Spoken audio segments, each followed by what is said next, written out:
Welcome back to the Metro on WDET Detroit Public Radio. I'm Robin Vincent. It's become a familiar skunky scent in downtown Detroit. Recreational pot has been legal here for nearly 6 years, and cannabis culture is thriving. Dozens of dispensaries have opened up across the city and Metro Detroit more broadly. But even as states like Michigan bring in millions of dollars in tax revenue from legalized cannabis, thousands of people are still sitting in state and federal prisons for marijuana offenses. And as with many issues in our criminal justice system, racism is central to this issue. A report by the ACLU says the, quote, racist war on marijuana is far from over. The report found that more than 6 million marijuana arrests occurred between 2010 and 2018. And in every state, including those that have legalized marijuana, Black people are still more likely to be arrested for marijuana possession than white people. The Last Prisoner Project is working to release people incarcerated for cannabis. Adrian Rocha is its policy director. Adrian, welcome to the program. Thank you so much. Thank you for having us on. So later in the show, we'll look at what you're doing with the Last Prisoner Project to get people released who are incarcerated for cannabis. But first, Adrian, exactly why is it so hard to quantify how many Americans are sitting in prisons and jails for marijuana offenses? Yeah, it's a great question. And the sort of long answer is that the data is muddled by quirks in the way that states and even the federal government count those who are arrested for cannabis-related offense. So how do we define that population? Is it folks with just a straight marijuana possession charge? Is it folks with marijuana charges commingled with additional offenses? Is it folks whose the most immediate sentence, even though it's not related to cannabis, may have been enhanced because they had a previous cannabis conviction? What about those who are in probation? So there's a lot of different ways that we can include those populations that really aren't built into our systems. And I think that's one of the most complicated issues with cannabis is for retroactive relief, we have no choice but to rely on existing data and infrastructure to determine who's potentially eligible for retroactive relief. And it makes us confront the reality that, especially in communities of color, cannabis was long used as a grappling hook to drag people into the criminal legal system. Into a criminal legal system that becomes very difficult to escape. Now, can we zoom in on Michigan? Voters here approved recreational cannabis roughly 6 years ago, and the state is, as I mentioned, is collecting millions in tax revenue from cannabis sales each year. What do we know, or what can we infer about the estimated number of people sitting in prisons here in Michigan? Yeah, so according to a 2018 data report from the Michigan Department of Corrections, they stated that there was only 11 individuals incarcerated for cannabis as their most serious offense. So that number also does not include individuals who had commingled charges, individuals whose most immediate offense wasn't cannabis, but was for something related to cannabis. A few years back, also, Safe and Just Michigan estimated there was around 250,000 Michigan residents with misdemeanor convictions for marijuana use who could be potentially eligible for record clearance under the Clean Slate law. LPP also did file a request earlier this year to the Michigan Department of Corrections to get an updated number on who those people might be who are incarcerated, and we're waiting to hear back. But the short answer is we don't have a good estimate. I can tell you it is not zero. As you're saying, there are a lot of people who have commingled sentences. In other words, they're locked up for a marijuana charge and something else. As best as you know, how many people do you think are incarcerated just for a marijuana charge? Yep. So if we're talking about just simple possession, I would imagine that population is relatively low. But we can see that increase incrementally over time as we start to think about what charges would be associated with cannabis. So if we're talking about just simple possession, I'd imagine it's really low. But if you're talking about simple possession plus something like paraphernalia, which is often the case, you're talking about a larger population immediately. Then you throw in things like the amount of marijuana associated with that charge, which would make that person potentially eligible for possession with intent to distribute. Then we're seeing more people fall into the system. What if they had a weapon at the time of their arrest? That's more people who are going with more serious offenses also comes additional time. So not only do we see an increase in the number of individuals incarcerated, we see the number of years associated with those charges also dramatically increase. And that says nothing of individuals who may have had that charge enhanced because of a prior cannabis conviction. And so those things, even though they may not be arrested for cannabis, that previous cannabis charge continues to weigh heavily on that individual's future. Would you say, Adrian, a big lesson from this story is that people who end up getting caught up in the criminal justice system for something small, like a possession charge, that they end up becoming completely lost in the system? In other words, we're not doing a great job of reducing recidivism.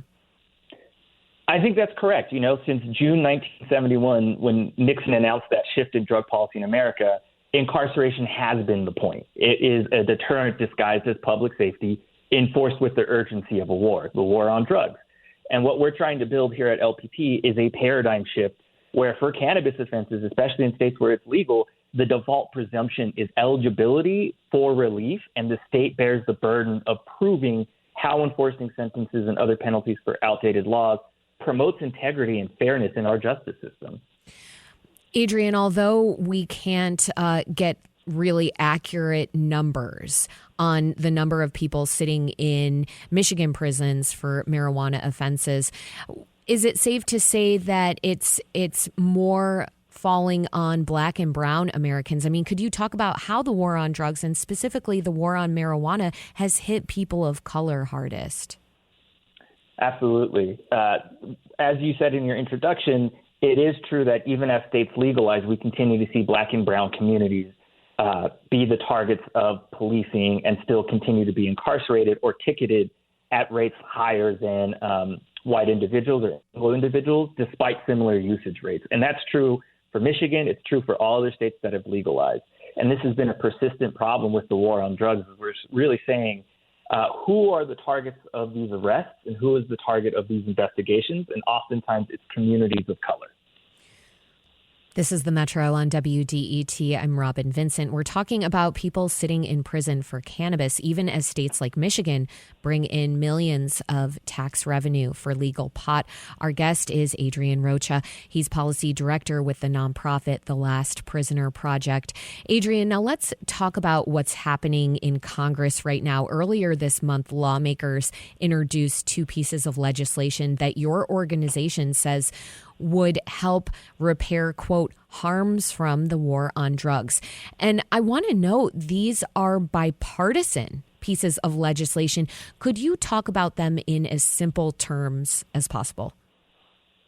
Yes, absolutely. So fundamentally at Last Prisoner Project, we believe that legalization is part of the answer, but it is not justice. Justice is served when we undo the consequences caused by the war on drugs. And what that looks like is a couple different ways that have bipartisan support, which is expungements for individuals who have these offenses and sentence reductions or modifications for individuals currently serving time for cannabis.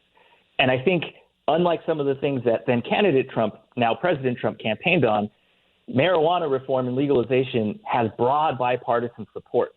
So this is not something that we could do that would be controversial. It's something that would, one, garner bipartisan support in Congress, and two, polls have consistently shown the vast majority of Americans support. The Last Prisoner Project is on Capitol Hill this week as part of a larger effort to lobby for justice reform. But yeah, there's so much happening right now from a political standpoint. Talk about the challenges of keeping this issue front and center for our representatives in Washington. Yes, I think cannabis is one of those issues that actually finds itself intertwined with many other issues. It can affect individuals' immigration status. It can affect whether or not you have the ability to volunteer or participate in your school, in your child's schooling. It can affect whether or not you get a job, whether or not you can apply for Pell Grants. So it's one of those things that as you start to study it and really scrutinize the ways that your life can be impacted by even just a simple possession charge, right? Not even being convicted. There is no legal mechanism at the federal level to get that charge off of your record, which causes a permanent disability for the rest of your life. And I think that's one of the things that we're really trying to draw to Congress right now, to say the individuals who are impacted by this are everyone. community you come from, these impediments, these barriers affect everyone equally, which is why we need a solution. Let's look at what the Last Prisoner Project is doing for folks who are within the criminal justice system. I realize that you all are trying to get people released for cannabis charges, but a person's release doesn't typically mark the end of their ties with the criminal justice system. Say more about that. Yes. So at Last Prisoner Project, we've been very grateful to work with both administrations to mutations for our constituents, but that's only half the battle. There also comes the reintegration into society. Many of these individuals have served significant amounts of time, 10, 20 years at a time. So what we do is provide reentry relief by providing grants, direct cash assistance to individuals who are released, no strings attached, to help them try and get their lives back on track, as well as opportunities for career development, resume building, and opportunities to enter this new cannabis system or cannabis marketplace that's now legalized and sanctioned in states, so that they have an opportunity to use those skills that they were once criminalized for the actual entrepreneurial benefit.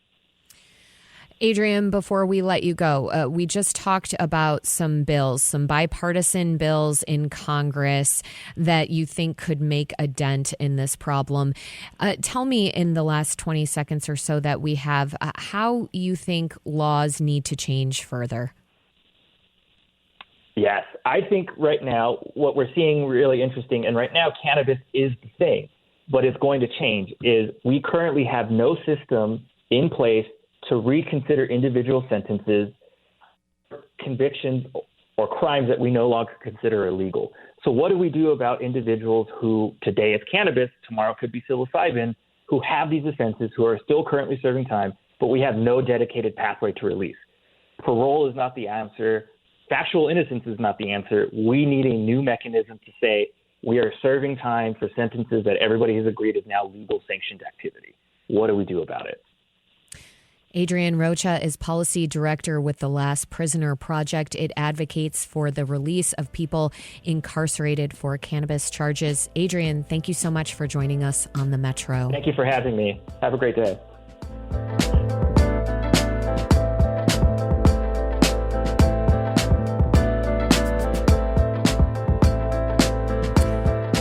From the WDET newsroom, the Conference Board, a nonprofit, nonpartisan think tank, says Americans' confidence in the economy is the lowest since the COVID-19 pandemic began 5 years ago. Respondents' biggest concerns are that tariffs will lead to higher prices. Canada has almost finished processing ballots from Monday's federal election. Prime Minister Mark Carney's Liberal Party will fall a few seats short of a majority in the House of Commons. He'll have to form a coalition with a smaller party to pass legislation. And in sports, the Pistons beat the New York Knicks 106-103 in Game 5 of the NBA Eastern Conference quarterfinals at Madison Square Garden. Cade Cunningham scored 24 points for Detroit, which trails the series 3-2. Game 6 is tomorrow back here in Detroit at Little Caesars Arena. The Tigers lost to the Astros 6-4 in Houston. Gleyber Torres had 3 hits for Detroit, including his 3rd home run of the season. They'll try to avoid being swept this afternoon.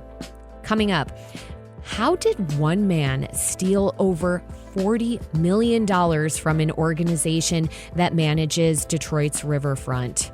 We'll get into it. And we'll take your calls. The former CFO was sentenced to 19 years in prison, and he expected to pay the money back. Was justice served? The number is 313-577-1019. Stay with us on the Metro. We'll be right back.